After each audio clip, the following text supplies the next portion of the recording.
I've been studying Islam for the past couple of years. I'm particularly interested in the history of Islam in England, and America too. There's somewhere that seems to keep cropping up. And that's right here in London, the London Mosque.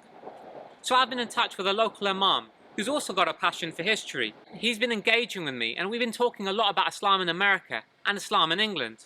And what's so amazing about this place, it was the first mosque in London, the London Mosque as it has come to be known. So I had to come check it out for myself.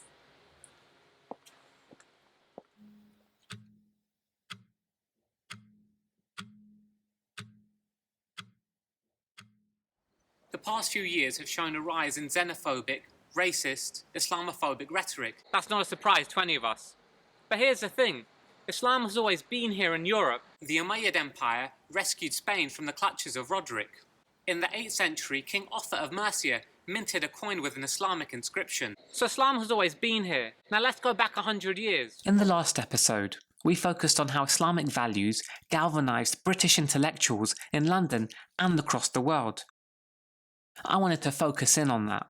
This episode focuses more on Islam in London and how Muslim thinkers evangelised. Previously, we looked at Duzi Ali. He was a Muslim in London. He also went to America.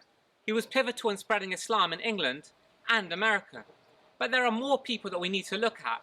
Another pivotal figure within all of this is Chaudhry Fateh Sial. London was a transnational hub for Islam, whether black or Indian or white. There was a confluence of Islamic movements around that time in England. Another figure we must know about is Chaudhry Fateh Sial, an Imam. Now he is no ordinary Imam. He was no run-of-the-mill cleric. He had an MA in Arabic from Aligarh University, the very prestigious one, may I add. He was sent here by Maulvi Hakim Nuruddin. He was sent in 1913. He purchased what is now the first mosque in London in 1920. Nowadays, Hyde Park is filled with speakers debating religion. Now, it was actually Chaudhry Fateh Sial and Mufti Muhammad Sadiq that pioneered one of these trends. They led the way over 100 years ago. It's the first mosque in London, built by the Ahmadiyya Muslim community. And often when we speak about this mosque, we begin with the coming of Chaudhry Fateh Sial Sahib, who was the first missionary sent by the Khalif of the time. But the reality is this would not be here, or this whole mission that we see of the Ahmadiyya Muslim community, unless there is a vision of the Prophet Muhammad, meaning that the Holy Prophet, peace be upon him, prophesied that the sun of Islam will rise from the west. Right? It's the hadith of the Holy Prophet ﷺ.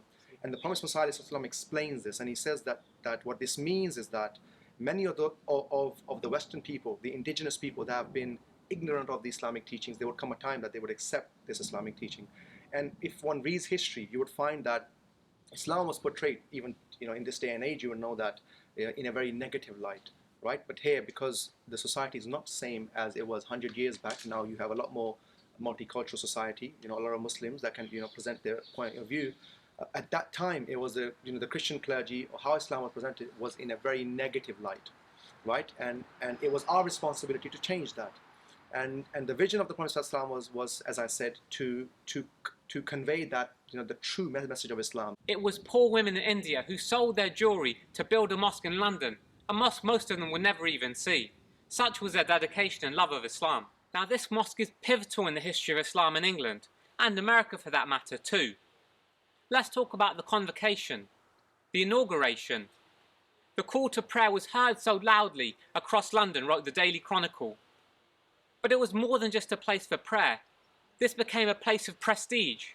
People like Muhammad Ali Jinnah, Quaid-e-Azam as he is known, King Saud, the Aga Khan, they all visited here. There are a number of reasons why this place is so notable.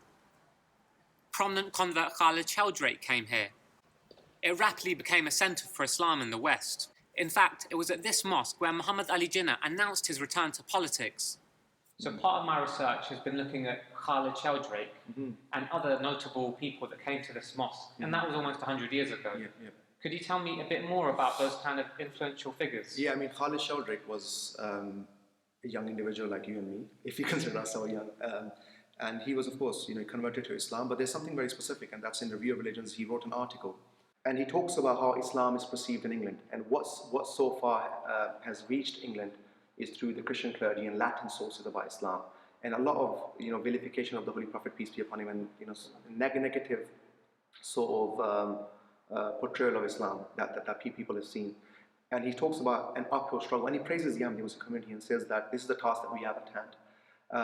And you know, when the second caliph actually came here, you know, for the conference as well as laying the foundation stone, he actually visited with the caliph. He, you know, various places they went to visit. He was with the caliph. So what we see from this is that although there exists sectarianism, I think this is something that we were discussing earlier as well. Although there exists sectarianism, and there's always been within Christianity as well as within Islam, at that specific time, people, you know, what they actually wanted to do was convey Islam, you know, because the British public at the time didn't really understand, you know, what these details are. The story of this mosque is incredible, as is the Woking Mosque. So one thing I've seen in America and also here is that many of these groups 100 years ago cooperated together to spread Islam. Absolutely. And sometimes the Ahmadiyya community was involved in that.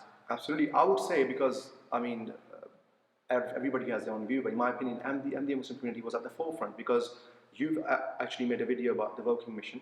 It was the companion of the Prophet Islam, who actually goes to Woking, and is the first caliph actually writing a letter to him and saying to him, there's a mosque in Woking, go and find out about it. Khaja Kamaluddin, right? This was someone who believed in the Promised Messiah.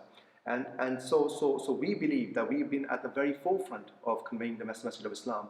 Although this mosque was established over 100 years ago, it continued to be important every single decade. It actually served as a centre for missionaries going abroad.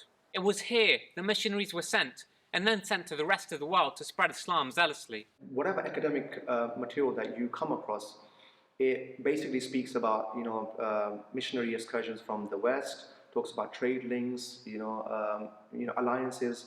But what we don't find is Muslim missionary movement from the East to the West. And so the Ahmadiyya Muslim community's, you know, establishment in the West was for that specific purpose. You know, I was speaking earlier about the vision of the, you know, the Promised Messiah, of establishing a mission here.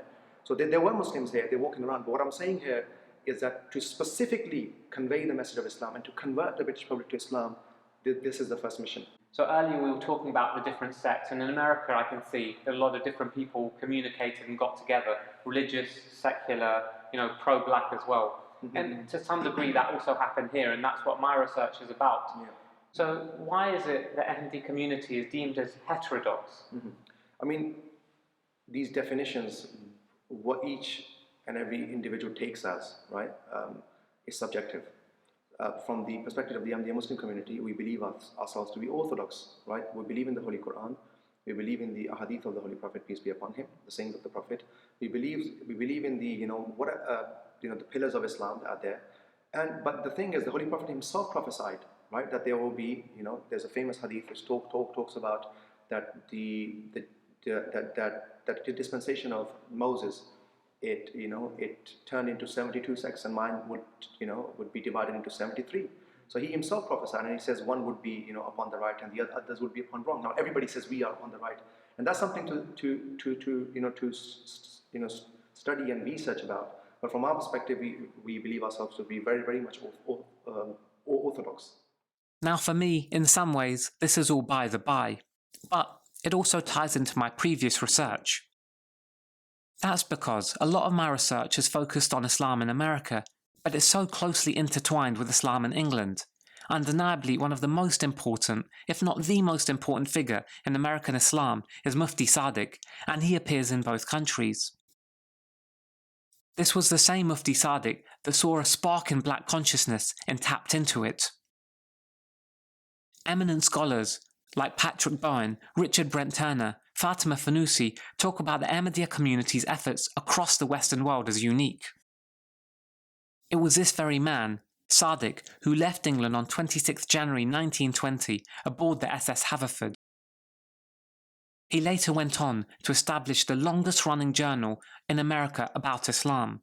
He converted approximately 1,000 people. He worked hand in hand with black thinkers in America and organizations. He established one of the first, if not the first and longest-standing mosque in America. The more and more I read about Islam in America, England, Islamic communities came together. They were transnational, cosmopolitan, vibrant, multiracial, and this was over 100 years ago. What really fascinates me is that these pioneers established these centres at the height of Western colonialism and imperialism.